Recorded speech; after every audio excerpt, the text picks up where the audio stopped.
আমার জীবনের ভীষণই স্পেশাল একটা দিন, যে দিনটাকে আমার হাজব্যান্ড এবং আমার মেয়ে মিলে আরও ভীষণ স্পেশাল করে তুলেছিল। বুঝতেই পারছো যে কী ছিল। আর এই সুন্দর মুহূর্তগুলোকে ক্যামেরাবন্দি করেছিলাম এবং ভাবলাম যে এই সুন্দর মুহূর্তগুলোকে ক্যাপচার করে রেখে দিই এবং তোমাদের সাথে শেয়ার করি।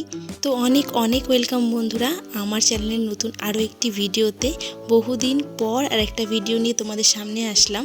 আশা করব তোমাদের এই ছোট্ট ভিডিওটা নিশ্চয়ই ভালো লাগবে এবং তোমরা আমার পাশে থেকে অনেক অনেক ভালোবাসা দেবে। তো বুঝতেই পারছো আজ ছিল আমার জন্মদিন এবং সেটাই আমার মেয়ে এবং হাজব্যান্ড মেনে সেলিব্রেট করছিল। তো এরকম মাঝে মাঝে সারপ্রাইজ এবং সেলিব্রেশন পেলে কিন্তু মনটা ভীষণই ভালো হয়ে যায়। তো বুঝতেই পারলে প্রথমে পায়েস খেলাম। জন্মদিনের স্পেশাল আমাদের হিন্দুদের বা বাঙালিদের সবসময় পায়েসটা হয়ে থাকে শুভ। তো মায়ের বাড়িতে থাকতে তো মা রান্না করে দিত, তো এখন তো আর মায়ের সাথে থাকি না, তো সেই জন্য নিজের জন্মদিনের পায়েস নিজেই বানিয়েছিলাম। বিকেলবেলা বানিয়ে রেখেছিলাম, সেটাই প্রথমে পায়েসটা খেলাম। তারপরে মেয়ে আমাকে সুন্দর একটা গিফট দিল, মানে একটা পেন্টিং বা হাতে তৈরি করা কার্ড, যেটা তো ভীষণই সুন্দর, মানে ভীষণই সুন্দর কি বলবো, ওর ভালোবাসা দিয়ে তৈরি।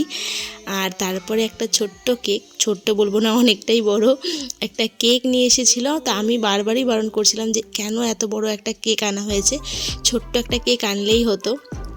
তো সেই কেকটা আনা হয়েছে মূলত আমার মেয়ের ইচ্ছাতে, কারণ 14ই ফেব্রুয়ারি ওর জন্মদিন গিয়েছিল। তো তখন কোনো রকম সেলিব্রেশন হয়নি, আমরা বাড়িতে ছিলাম না, এক জায়গায় বেড়াতে গিয়েছিলাম। এবং 18ই ফেব্রুয়ারি আমার জন্মদিন।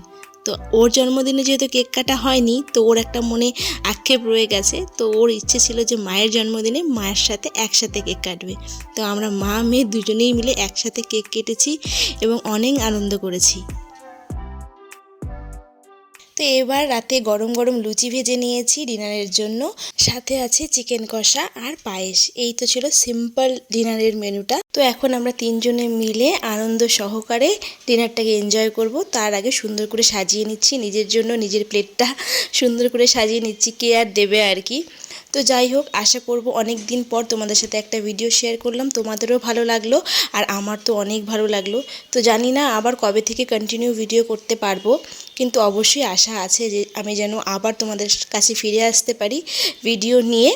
তো সেই অপেক্ষায় আমিও আছি এবং তোমরাও আছো। সবাই আমাকে অনেক বলছো যে দিদি ফিরে এসো, ভিডিও দাও, তোমার ভিডিওর অপেক্ষায় থাকি।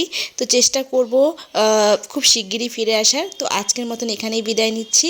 আমার এই ছোট্ট ভিডিওটা ভালো লাগলে অবশ্যই লাইক শেয়ার সাবস্ক্রাইব করে আমার পাশে থেকো। টাটা।